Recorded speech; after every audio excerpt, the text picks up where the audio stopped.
Good morning সবাই কেমন আছো? আশা করি সবাই ভালো আছো আর আমরাও ভালো আছি। আজকে হলো বৃহস্পতিবার, ডেটটা হলো 19 তারিখ, 19শে মার্চ।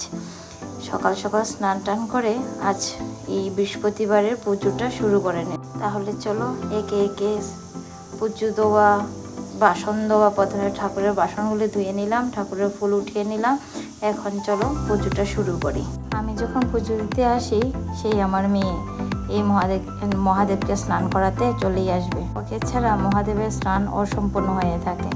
মা লক্ষ্মীর ঘট বসাবো, তাই মা লক্ষ্মীর ঘটে সিঁদুর দিয়ে রেডি করছি। আর এই যে রূপুর কয়েন্ট একটা আছে, আর একটা হলো কয়েন্ট দিয়ে চাল দিয়েছি, দুব্বো দিয়েছি, তারপর তিল দিয়েছি, দিয়ে মা লক্ষ্মীর ঘটটা স্থাপিত করলাম। সঙ্গে বেলপাতা আর ফুল দিয়ে মা লক্ষ্মীর ঘট বসিয়ে দিলাম। এখন সব ঠাকুরের প্রসাদ আর জল রেডি করে নিলাম। চন্দন দিয়ে, তুলসী পাতা দিয়ে মার প্রসাদগুলি সব দিয়ে দিলাম। আর এখন জ্বালিয়ে দেব প্রদীপ আর ধূপ দিয়ে আজ পুজোটা সম্পূর্ণ হবে।